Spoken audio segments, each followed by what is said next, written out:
of the vote. But I want to tell you something that overarches all of that. When people ask you the question, are we ready? They're asking a question about all of us. They're asking a question about our capacity to accept change. They're asking a question about whether we're bold enough for a new century. They're asking a question about whether we're who we say we are when we say we are a good community. And when they tell you they don't think that we're ready to judge a candidate based on that candidate's qualities, they are questioning our character. That is a character question. Are we ready to judge a candidate based on that candidate's qualities and not color? If you say the answer is no, you have just made a character judgment. Let me tell you what I see when I see the character of people in my state. I see a good character. I see people who on the Labor Day 2005, a few days after Katrina,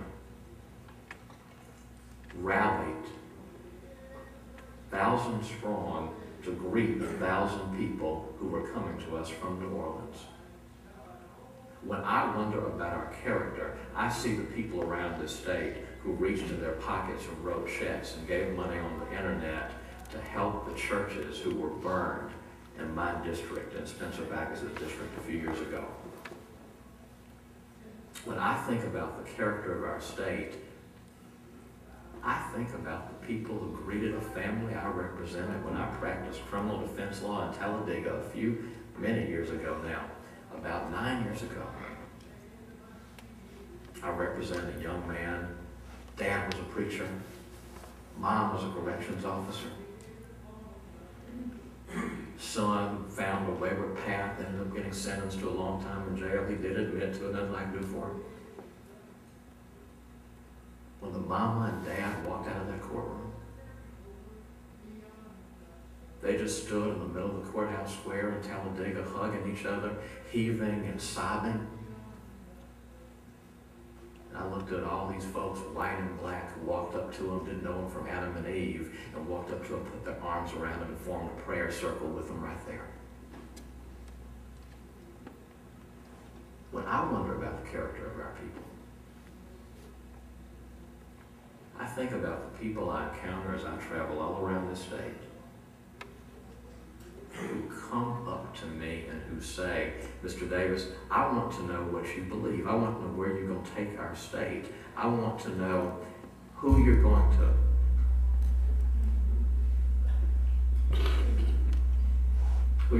fight for as governor. I believe, in case you wonder, now all the Republicans I speak to here, the mic works fine. The character of our people, ladies and gentlemen, when I encounter it, I do not doubt it, and I do not question it.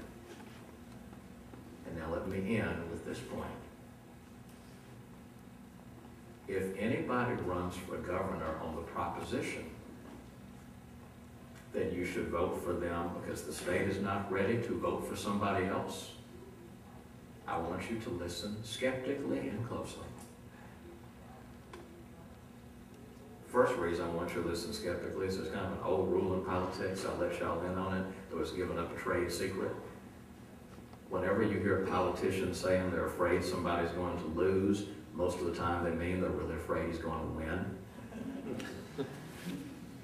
More fundamentally than that. If someone tells you in their campaign, vote for me because the state's not ready to vote for the other person, they are giving you an indication of how they will govern. Let me tell you why I say that. Do we need another governor whose philosophy is going to be Alabama is not ready for education reform?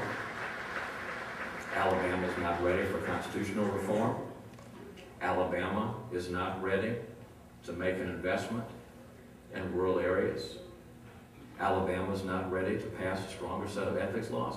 Ladies and gentlemen, how often have we heard from too many people in both parties, Alabama is not ready to do, you fill in the blank, except most of the time it has to do with the work of public purpose that involves governing the state. A campaign waged on the premise that Alabama is not ready will give you a governorship based on the premise that we need to stay stuck in the status quo. I believe that.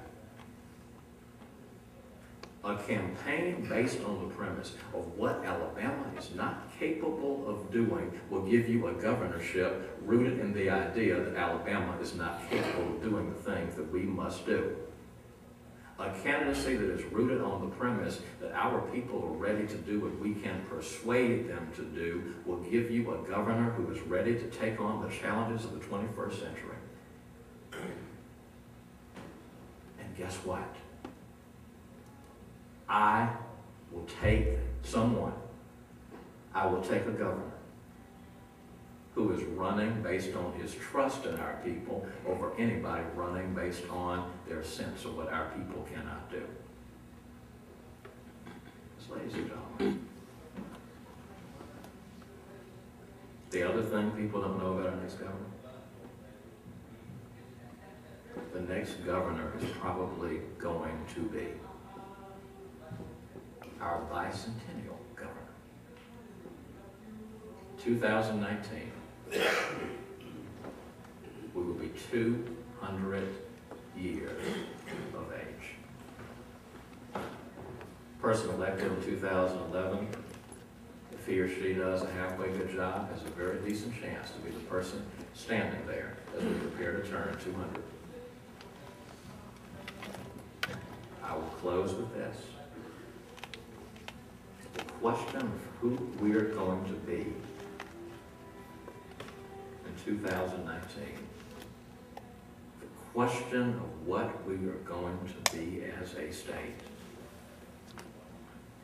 the answer to that question will be written in major measure by who you elect as your governor. Will we be a state known for the quality of our schools or the height of our dropout rate? Will we be a state known for the ethics laws we pass or the corruption of our politics? Will we be a state known for the new constitution we write or our commitment to the past? What will we be? I ask you to keep an open mind. If you believe, I ask you to join what we'll be doing for the next year and 1 month. Because the time has come, ladies and gentlemen. Not at some distant point called someday. Not off on the horizon. But right now, we are ready to take this state and make it the state that we know we can be. God bless you, ladies and gentlemen.